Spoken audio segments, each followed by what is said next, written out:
Welcome back, friends. We are in the Rising Empires League, Division 1. It is the second game of the first matchup on the very first day of the league.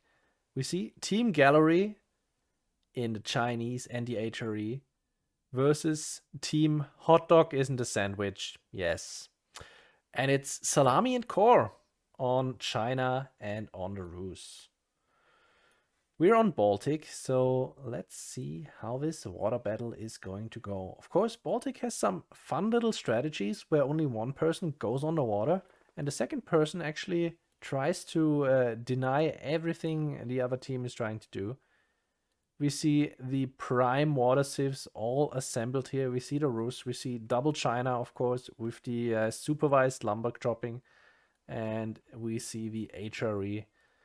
Though HRE actually here on the sheep, of course, not yet fishing. You do not want to run out of the food at the start. So what you do is you put your starting villagers on the trees. Salami actually going for the straggler trees, while here Legolas is already building his lumber camp and going for the wood line, which gives him the advantage. He does have this tax gold already assembling, and as soon as he opts to go for this Imperial Official, which he cannot do just yet, he has to assemble more food. Basically, as soon as he hits that 100 food as an overspill, he's gonna get his first official from the income that his fishing ships provide. And yeah, there's not really a lot to see just now. Quick information for you guys. This is the Rus. Their fishing ships cost 150 wood, but they're also twice as good, pretty much. Whereas a regular fishing ship, only 75 here for our Chinese. And best part about these Rus ships, except that they gather faster, they do not need to drop off. Just teleport your food at home. It's super impressive that we don't have a pause feature in this game, but we do have teleportation food. Anyway, enough mauling. Let's take a look at what both players might be going for here. What you usually expect is that around the 2:30 or up to 3-minute mark, you see the first players going on the gold. Do we have an Imperial Official just yet? It is in queue. It is almost done here. And this guy can immediately collect 40 gold right there. And that's what he's doing. Immediately drop off and then supervise this lumber camp for 20% more income. And that is 20% more resources that just come out of thin air, apparently, because that is just how China works. Salami already has the Imperial Official going, so if we compare income right here, income per minute, Legolas 310, Salami 288. Sadly, we cannot really check the villager allocation numbers, but yeah, it's pretty much even now, as you'd expect. Like, these are all the prime wood gathering civilizations.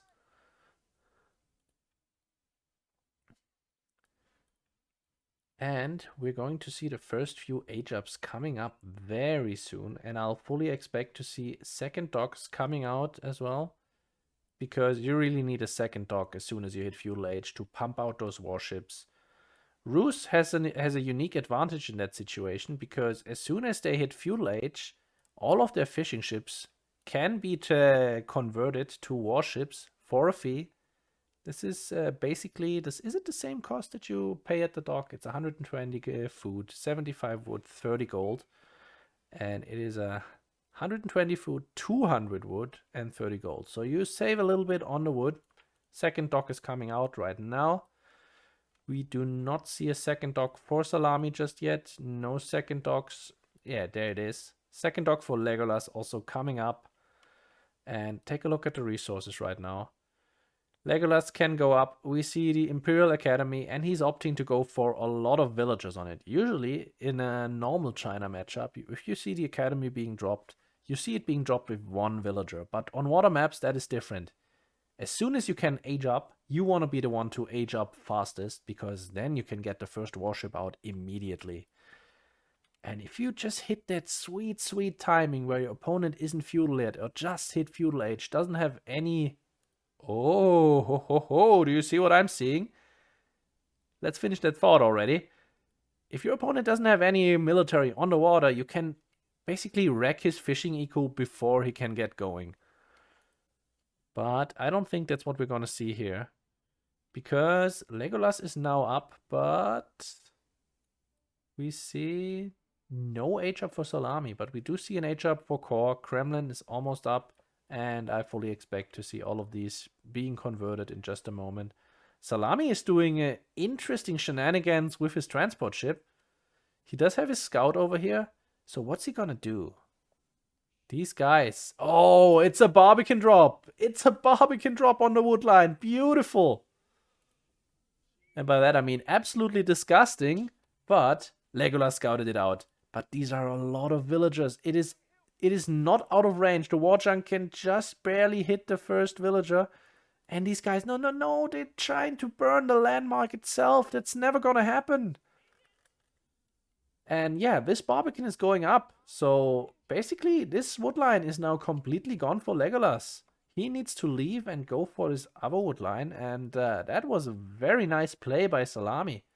Meanwhile, Core, he does not convert his fishing boats. And these Warjunks, Junk and Warjunk actually, they're now finally making their way over. Core, what are you doing? Where are your warships? Okay, he's actually just producing them from the dock regularly. Does not convert his fishing boats. One thing you can never make, one mistake that is very easy to make, and you should totally keep that in mind. Warships now cost food. Since start of Season 3. Yeah, basically. But if you convert all of your fishing boats, your food income drops to 0. Unless you go for sheep at home. And you really don't want to be doing that. Salami dropping more outposts here. And now he's going for stone. Oh, he's going to get arrow slits. Yeah, Salami is playing really unpleasant here. That is a great play. And yeah, Legolas and the Jotun, I'm curious to see how they're gonna react. We see some walls coming up. They do not want to get cheesed by Salami anymore. And now we're gonna see some water engagement here. Salami hit Feudal as well, as did Uten, and now we see some engagement. These are all attack ships, basically Springle ships. Right now it is full on Hulk battle. There is only one junk, and I think it was sunk immediately. We see one galley. And for anyone who doesn't know how water works in this game right now, it is basically rock, paper, scissors. These Hulks here, they do fairly good base damage. And they have a bunch of bonus damage against archer ships. Archer ships, however, have a bunch of bonus damage against demo ships, the explosive ships. And the explosive ships basically one-shot the Warjunks, leave them at a sliver of health. And they do AoE damage. So yeah, if you ever look away in the wrong moment and you have a bunch of Hulks, you might not have a bunch of Hulks afterwards.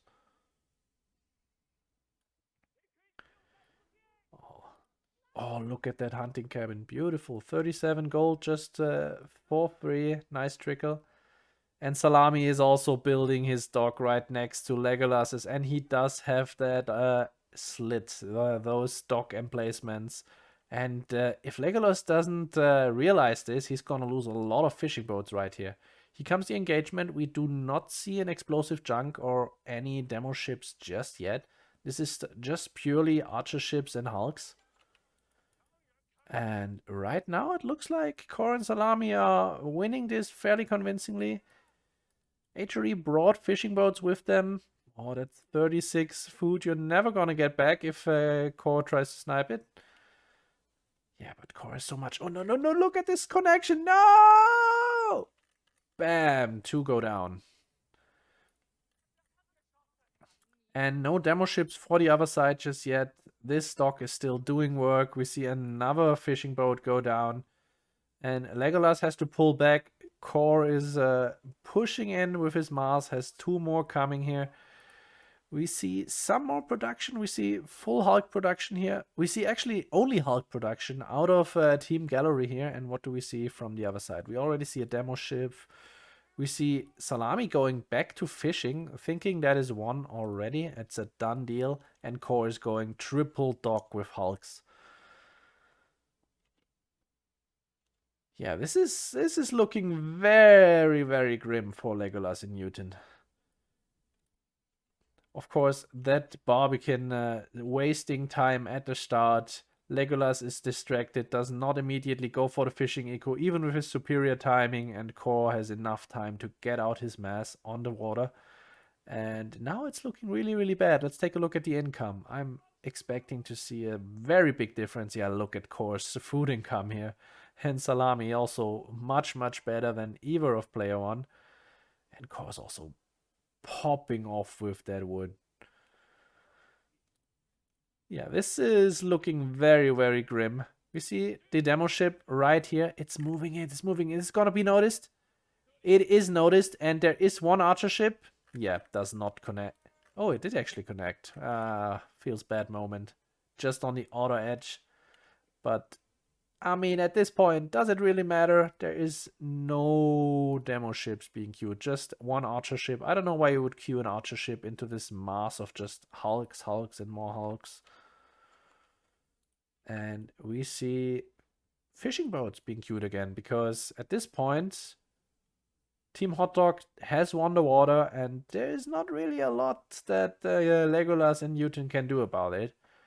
They would need some big, big demo ship hits, and they do not get them. And they just throw in the towel